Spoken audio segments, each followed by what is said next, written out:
नमस्कार, मैं अशोक कुमार पांडे और स्वागत है आपका टीसीएच पर। हाजिर हूं मिडिल ईस्ट की सारी अपडेट्स लेकर। आगे चलो, बहुत सारी खबरें हैं आज, बहुत सारी खबरों के साथ मैं हूं आपके बीच। लेकिन उसके पहले आपको एक वीडियो दिखाता हूं जो एक रब्बी का है। रब्बी आप जानते हैं, यानी कि यहूदियों के धर्मगुरु। इस वीडियो में वो ये पूछ रहे हैं कि अगर 200 मुल्कों से यहूदियों को बाहर निकाला गया है तो सबको दोषी कहने की जगह यहूदियों को बैठ के भी सोचना चाहिए कि कहीं उनकी ही कोई प्रॉब्लम तो नहीं। यह वीडियो मैंने इसलिए दिखाया क्योंकि अक्सर कहा जाता है यहूदियों के साथ बहुत उत्पीड़न हुआ, और हुआ। यहूदियों के साथ जो कुछ हुआ यूरोप के अंदर, खासतौर पे जर्मनी के अंदर, उसको दुनिया का कोई शख्स सही नहीं ठहरा सकता है। लेकिन अपना पहला मुल्क मिला इजराइल के नाम से यहूदियों को, और वो मुल्क ब्रिटेन ने गिफ्ट किया। और उस इजराइल में उन्होंने फलस्तीनियों के साथ, फलस्तीनी मुसलमानों के साथ, फलस्तीनी ईसाइयों के साथ जितना गंदा सलूक किया है, जितना वहशियाना सलूक किया है, वो इतिहास में दर्ज होगा। इतिहास में दर्ज होगा कि इस वक्त धरती पर इजराइल से ज्यादा हिंसक मुल्क कोई और नहीं है। और अगर ऐसा है तो एक बार इनको सोचने की जरूरत तो है कि 200 बार जब ये दुनिया में अलग अलग मुल्कों से निकाले गए तो कितनी बार ये खुद गलत थे और कितनी बार वो मुल्क गलत थे। अगर ये नहीं सोचेंगे तो कल को इजराइल में भी क्या होगा वो कोई नहीं जानता। खैर, खबरों की तरफ चलते हैं। सबसे मजेदार खबर अमेरिका से है। अमेरिका के सैन्य ऑफिसर हैं एक जनरल डैन कैने, और छोटे मोटे आदमी नहीं है। उनका पोस्ट आपको मैं बता देता हूं। वो chairman of the joint chief of staff हैं, यानी आर्मी, एयरफोर्स, नेवी, इन तीनों के जो चीफ ऑफ स्टाफ होते हैं, जो इन तीनों के जनरल होते हैं, सबसे बड़े ऑफिसर्स होते हैं, उनका जो एसोसिएशन है, उनका जो ज्वाइंट चीफ्स का ग्रुप है, उसके ये चेयरपर्सन हैं। यानी आज की डेट में अमेरिका के सबसे बड़े आर्मी ऑफिसर हैं जनरल डैन कैने। कल वॉल स्ट्रीट जर्नल में पहले और उसके बाद बराक रॉबिट के हवाले से यह खबर बाहर आई कि जनरल डैन कैने ने ट्रंप से कहा है कि ईरान से लड़ने में आपका बहुत ज्यादा नुकसान हो सकता है। यह हो सकता है कि आप अंदाजा ना लगा पा रहे हो कि ईरान के पास कितनी ताकत है, और यह लड़ाई आपको बहुत ज्यादा भारी पड़ सकती है। यह मैं नहीं कह रहा, यह वॉल स्ट्रीट जर्नल और बराक रॉबिट का दावा है कि उनको अंदरूनी जो सोर्सेज हैं उनसे पता चला है कि जनरल डॉन कैने ने यह बात ट्रंप से कही है, और उनसे यह कहा है कि ईरान के साथ हमको जंग में नहीं जाना चाहिए। अब जाहिर सी बात थी, जब यह खबर बाहर आई तो ट्रंप क्या कर सकता था? ट्रंप दुनिया से ये तो कह नहीं सकता कि मेरा सीनियर मोस्ट आर्मी ऑफिसर मुझे मना कर रहा है जंग में जाने से। तो उसने कहा कि ये सब फेक न्यूज है, बेकार की बात है। जनरल डैन कैने पिछली बार भी ईरान के इंचार्ज थे, ईरान पर जो हमला हुआ, और इस बार भी वही इंचार्ज होंगे, और हम आसानी से जंग जीत जाएंगे। ट्रंप और क्या कह सकता है? अब एक मजेदार बात आपको मैं बताऊं। आप याद कीजिए, जब ईरान के ऊपर पिछली बार अमेरिका ने हमला किया था तो क्या कहा था? उसने कहा था कि ईरान का जो न्यूक्लियर प्लान है उसको हमने पूरी तरह से तबाह कर दिया है, बर्बाद कर दिया है, खत्म कर दिया है। अब ईरान न्यूक्लियर फील्ड में कुछ और नहीं कर सकता, उसका सारा न्यूक्लियर प्रोजेक्ट हमने बर्बाद कर दिया है। उस समय भी यह सवाल पूछा गया था कि अगर वाकई न्यूक्लियर प्रोजेक्ट बर्बाद हो गया होता तो कोई रेडिएशन क्यों नहीं निकला? क्या वाकई न्यूक्लियर प्रोजेक्ट बर्बाद हुआ था, या फिर अमेरिका ने सिर्फ ऐसे ही हमला करके और किनारा कर लिया था? अगर न्यूक्लियर सब कुछ हो गया था, बर्बाद हो गया था, तो सीज फायर क्यों हुआ? क्यों उसके बाद हमले नहीं हुए? और अब इतने महीने बीत जाने के बाद ट्रंप कह रहा है कि ईरान का न्यूक्लियर प्रोग्राम तबाह करने के लिए उस पर हमला करना जरूरी है। तो इसका मतलब या तो वो अब झूठ बोल रहा है, और या तो वो तब झूठ बोल रहा था। क्योंकि अगर न्यूक्लियर प्रोग्राम तबाह हो गया होता तो 8-10 महीने बाद दोबारा ये बात आप कैसे कहते कि न्यूक्लियर प्रोग्राम तबाह करने के लिए हमको हमला करना है? बहुत सीधी सी बात है कि ट्रंप लगातार झूठ बोल रहा है, इजराइल का प्रेशर है, लेकिन अभी फिलहाल हमला करने की हिम्मत नहीं जुटा पा रहा, क्योंकि उसकी अपनी आर्मी उसको यह सलाह दे रही है कि हमला करना खतरनाक हो सकता है। देखिए, ईरान एक ऐसा मुल्क है जिसके बारे में सच में अमेरिका को नहीं पता कि उसके पास कितने और कैसे हथियार हैं। जैसे मैं आपको एग्जांपल दूं, कल एक खबर ब्रेक हुई, और यह खबर है कि साल भर पहले रशिया ने उसको पोर्टेबल एयर डिफेंस इक्विपमेंट दिए हैं। एयर डिफेंस के बारे में आप जानते हैं, इजराइल डोम, आयरन डोम कहा करता था अपने एयर डिफेंस को। उसका कहना था कि एयर डिफेंस ऐसा है कि आसमान में ही मिसाइल को देखकर मार देगा, उसको जमीन पर आने नहीं देगा। हुआ यह कि 12 रोजा जंग में वो एयर डिफेंस बर्बाद हुआ। उसके अलावा अमेरिका ने उसको अपना एयर डिफेंस दिया था, वो भी काम नहीं आया। मिडिल ईस्ट की ज्यादातर कंट्रीज के पास अपना एयर डिफेंस नहीं है। लेबनान की सबसे बड़ी प्रॉब्लम यही थी कि उसके पास अपना एयर डिफेंस नहीं था, इसीलिए इजराइल के जहाज बड़े आराम से चले आते थे लेबनान के आकाश पर, और अब भी लेबनान के आसमान पर इजरायली जब चाहते हैं जहाज लेकर आ जाते हैं। ईरान के पास पहले भी एयर डिफेंस था, लेकिन ये जो एयर डिफेंस है जिसके बारे में कहा जा रहा है कि ये पोर्टेबल है, जिसकी जानकारी अभी तक नहीं थी और अब ये जानकारी सामने आई है, इसका मतलब यह है कि ये ऐसा एयर डिफेंस है जो कहीं भी लेकर जाया जा सकता है।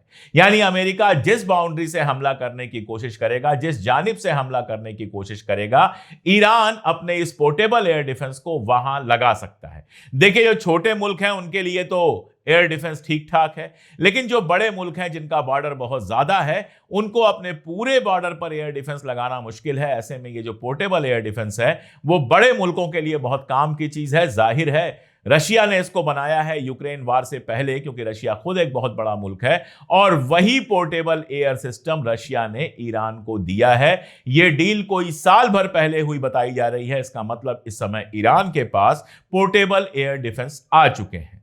अब आप देखिए, चाइना से लगातार खबर आ रही है कि चाइना इंटेलिजेंस के लिए तमाम सारी चीजें मुहैया करवा रहा है ईरान को। जैसे उसने रडार मुहैया कराए हैं, स्पेशल रडार, काफी एडवांस रडार मुहैया कराए हैं, जिससे अमेरिका का जो स्टेल्थ एयरक्राफ्ट है वो भी पता चल जाएगा कि कहां है आसमान में, और उसको निशाना बनाना आसान हो जाएगा। इसके पहले भी कई खबरें आई हैं कि चाइना ने काफी एडवांस जो हथियार हैं और डिफेंसेस हैं वो ईरान को अवेलेबल कराए हैं। जैसे अगर मैं आपको बताऊं तो चीनी सेंसर सिस्टम, रडार, जो जिसका नाम मैंने बताया YLC-8B, ये सारा कुछ भेजा हुआ है ईरान को चाइना ने। मैं आपको बार बार एक बात कह रहा हूं और इस बात को एकदम गांठ बांध करके आप रख लीजिए। मैं कई बार कमेंट या पोस्ट देखता हूं तो मुझे हंसी आती है कि चाइना और रशिया अपनी आर्मी नहीं भेजेंगे ईरान में जो ईरान की तरफ से लड़ाई लड़े। ये होता नहीं है और ये होगा भी नहीं वो, लेकिन कतई ये नहीं चाहेंगे कि ईरान बर्बाद हो जाए या ईरान में तख्ता पलट हो जाए। सीरिया एक अड्डा हुआ करता था रशियन, सीरिया में तख्ता पलट हुआ, उसके बाद लगा वो अड्डा नहीं रह जाएगा। हालांकि रशिया ने प्रेशर बनाया तो जोलानी खुद गए मास्को और उन्होंने कहा कि अपना अड्डा मेंटेन रखो। ईरान एक गेटवे है मिडिल ईस्ट के लिए। ईरान के साथ चाइना का, रशिया का बहुत पुराना समझौता है। समझौता तो खैर हिंदुस्तान का भी है, लेकिन हिंदुस्तान के प्रधानमंत्री ने तो इजराइल जाना चुना है, उस पर भी बात करूंगा। अब इन दोनों मुल्कों की दिक्कत यह है कि अगर ईरान नहीं रहेगा तो मिडिल ईस्ट इनके हाथ से चला जाएगा। मिडिल ईस्ट में इनका जो सबसे भरोसेमंद पार्टनर है वो अगर खत्म हो गया तो मिडिल ईस्ट का रास्ता इनके लिए बंद हो जाएगा। इनका इजराइल के हिसाब से इनको चलना पड़ेगा, जो इन्हें मंजूर नहीं है। इसलिए वो खुद अपनी आर्मी तो नहीं भेजेंगे, लेकिन हर तरह से मदद करेंगे, हर मुमकिन मदद करेंगे ईरान की, कि अगर ये जंग होती है तो ईरान तबाह और बर्बाद ना हो, ईरान जबरदस्त मुकाबला कर सके, ईरान जवाब दे सके। और ये एक बड़ी वजह है जिसकी वजह से अमेरिका और इजराइल अभी तक धमकियां दे रहे हैं, माहौल बनाने की कोशिश कर रहे हैं। जैसे NYT में वही सड़ी सड़ाई खबर जो हम कई दिनों से पढ़ रहे हैं दोबारा छपती है। Trump considers targeted air strikes, यानी टारगेट एयर स्ट्राइक करने की सोच रहे हैं ट्रंप, जिसमें आयतुल्लाह खामनेई साहब को मार देंगे, उनके बेटे को मार देंगे, कुछ और लोगों को मार देंगे। ये खबरें बार बार चलाई जा रही हैं। आप कल स्टीव विटकॉफ का बयान देखिए। स्टीव विटकॉफ क्या कहता है कि मुझे आश्चर्य हो रहा है, मुझे हैरत हो रही है इस बात की कि इतने प्रेशर के बावजूद ईरान झुक क्यों नहीं रहा है। तो सारी कोशिश यह है कि ईरान को जंग के पहले ही, जंग के बिना ही झुका के उससे वो सब हासिल कर लो जो जंग के मैदान में हासिल करना मुश्किल है। ईरान इस बात को समझता है, इसलिए वो जंग के लिए भी तैयार है, बातचीत के लिए भी तैयार है। वो कह रहा है बातचीत में हम थोड़ा सा पीछे हटने को तैयार हैं, कुछ चीजों पर समझौता करने को तैयार हैं। जेनेवा में गुरुवार को बातचीत होनी है, लेकिन उसके साथ साथ वो ये जो एयरक्राफ्ट लगा दिए, ये जो जंगी जहाज लगा दिए, इनसे डर के झुकने के लिए तैयार नहीं है। उसको पता है कि झुकने का मतलब क्या है। अगर झुक गए तो क्या करेंगे, मिसाइल बनाना वो बंद करा देंगे, और मिसाइल बनाना अगर बंद कर दिए और इजराइल को पता चल गया कि मिसाइलें बनाना बंद हो गई हैं तो वो 6 महीने बाद हमला कर देगा। तो 6 महीने बाद कमजोर होकर इजराइल का मुकाबला करने से अच्छा है कि आज जब आपके पास सारी ताकत है तभी आप इजराइल से मुकाबला कीजिए। इसीलिए उसके आर्मी अफसरान जब टीवी पर आ रहे हैं, वीडियो पर आ रहे हैं, तो वो लगातार यही बात कह रहे हैं कि हम किसी भी हाल में झुकेंगे नहीं इजराइल के सामने या अमेरिका के सामने, और अगर जंग होती है तो हम सारे इकट्ठा होकर शाना बशाना लड़ेंगे इजराइल और अमेरिका के खिलाफ। और साथ में धमकी भी लगातार दे रहे हैं कि इजराइल में तो हमला करेंगे ही, जो अमेरिका के अड्डे हैं उन पर भी हमला करेंगे। अभी कल मैं एक ईरानी एक्सपर्ट जो रहते हैं इंग्लैंड में, उनका एक वीडियो सुन रहा था जिसमें वो कहते हैं कि जब यूएई ने यह फैसला कर ही लिया है कि वो इजराइल के साथ पूरी तरह से है, तो ईरान को यह भी धमकी देनी चाहिए कि अगर जंग हुई तो यूएई में, दुबई में और बाकी सारी जगहों पे जो बड़ी बड़ी बिल्डिंग्स हैं उनको भी हम निशाना बनाएंगे। ये दुबई की रगों में सिहरन पैदा कर देगा। मैं सोचकर भी घबरा रहा हूं, दुबई में इतने सारे लोग रहते हैं, तेहरान में जानने वाले रहते हैं, युद्ध ना हो, जंग ना हो तो सबसे अच्छी बात है, लेकिन अगर जंग होगी तो ईरान ने पहले ही कह दिया है कि हमारे सारे ऑप्शन खुले हैं और हम उन सारी जगहों को निशाना बनाएंगे जो हमारे खिलाफ अमेरिका या इजराइल की मदद करेंगी। तो अगर जंग होगी तो कैसी होगी उसकी कल्पना करना बहुत मुश्किल है, और शायद यही वजह है कि जनरल डैन कैने जैसे लोग ट्रंप को यह समझाइश दे रहे हैं, ट्रंप को यह सलाह दे रहे हैं कि किसी भी तरह से जंग टालो। और ट्रंप भी लगातार धमकियां भले दे रहा हो, लेकिन जो बातचीत है उसको जारी रखने की बात कर रहा है, डिप्लोमेटिक सॉल्यूशन की बात कर रहा है। और भी बहुत सारे इशारे किए जा रहे हैं, जैसे बेरूत से अमेरिका ने बेरूत में जो उसकी एम्बेसी है उससे जो नॉन इमरजेंसी ऑफिशियल्स हैं उनको निकलने की बात कही है कि वो लोग जल्दी से जल्दी निकल जाएं। इसके अलावा मैंने आपको बताया था कि जो अमेरिकी अड्डे हैं वहां से बहुत सारे सैनिकों को निकाल लिया गया है ताकि उनकी जान का खतरा ना हो। यह सब मैसेज देने के लिए है कि हम जंग के लिए तैयार हैं। वैसे इसके बीच में एक और मजेदार खबर आई है, वो भी सुन लीजिए क्योंकि हंसना भी बहुत जरूरी है। आप जानते हैं कि यूएसएस जेराल्ड भेजी है अमेरिका ने, यह भी एक जंगी जहाज है, लेकिन उसका ऑपरेशन इसलिए मुश्किल हो गया है कि उस पर जो टॉयलेट बने हुए हैं वो चोक हो गए हैं, और उनके बाहर जो ठीक ठाक टॉयलेट है उनके बाहर लंबी लाइन लगी हुई है।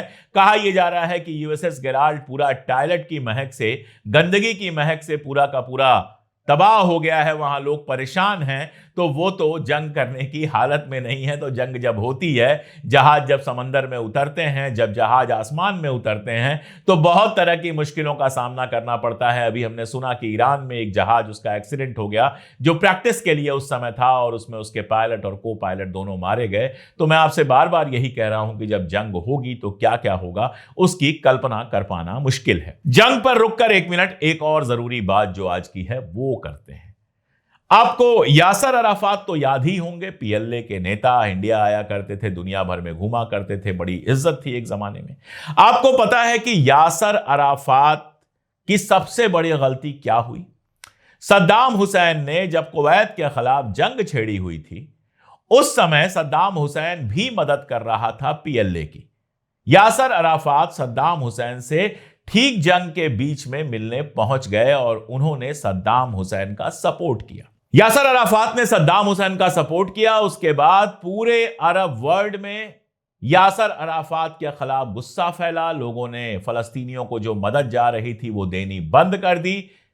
कुवैत ने भी जो मदद वो दिया करता था वो मदद देनी बंद कर दी, बल्कि जो फलस्तीनी वहां रह रहे थे उनमें से बहुतों को निकाल दिया। यासर अराफात अपने ही अरब वर्ल्ड में लगातार अकेले पड़ते रहे और इस गलती से कभी नहीं उबर पाए। और आप जानते हैं सद्दाम हुसैन हार गया और उसके बाद यासर अराफात को बहुत कुछ झेलना पड़ा। फाइनली जहर देके उनको मार दिया गया। यह किस्सा मैंने क्यों सुनाया? जब जंग चल रही हो उसके बीच में किसी एक के साथ जाकर खड़े हो जाने का मतलब यह है कि आप अपना सब कुछ दांव पर लगा रहे हैं, और हमारे प्रधानमंत्री नरेंद्र मोदी यही काम कर रहे हैं। जिस समय जंग जैसे हालात ईरान के साथ बने हुए हैं, पूरा मिडिल ईस्ट बटा हुआ है, वो प्लान बनाकर जा रहे हैं और आज पहुंच जाएंगे इजराइल। इसका मतलब क्या है? इसका मतलब यह है कि पूरे मिडिल ईस्ट को वो बता रहे हैं कि मैं इजराइल के साथ खड़ा हूं। इसके पहले मैंने आपको बताया था कि इजराइल के प्राइम मिनिस्टर नेतन्याहू ने बहुत ज्यादा, आप कह सकते हैं कि शेखी बघाड़ते हुए कहा कि शिया वर्ल्ड के खिलाफ भी और सुन्नी वर्ल्ड के खिलाफ भी हम एक एंगल बना रहे हैं, और इस एंगल में इंडिया, ग्रीस, साइप्रस और कुछ नेशंस हैं। यानी सुन्नी वर्ल्ड के खिलाफ भी सऊदी अरबिया लेड जो सुन्नी वर्ल्ड है, सऊदी अरबिया, टर्की, इजिप्ट और बाकी सारी मुल्क, और शिया वर्ल्ड यानी ईरान के साथ जो दुनिया है, ईरान के साथ जो ताकतें हैं, उन दोनों के खिलाफ नेतन्याहू एक मोर्चा बना रहा है। और उस मोर्चे में उसके साथ हिंदुस्तान भी है, साइप्रस भी है और ग्रीस भी है। सिर्फ 3 कंट्री जो उसको मिले, जिसमें साइप्रस और ग्रीस हो ना हो, कोई खास फर्क पड़ने वाला नहीं है। अब आप सोचिए ये क्या मैसेज जाता है। यह मैसेज जाता है कि हिंदुस्तान पूरी तरह से पूरे अरब के खिलाफ इजराइल के साथ खड़ा है, हद से हद यूएई और इजराइल के साथ वो खड़ा है, क्योंकि यूएई का नाम भी लिया था नेतन्याहू ने। यानी यूएई जो है वो अपने ही अरब मुल्कों के खिलाफ भी खड़ा है और शियाओं के खिलाफ भी खड़ा है। लेकिन हिंदुस्तान की बात ऐसी हो गई कि वो पूरे अरब वर्ल्ड के खिलाफ खड़ा है। इसका मैसेज जो जाएगा वो मैसेज जा चुका है।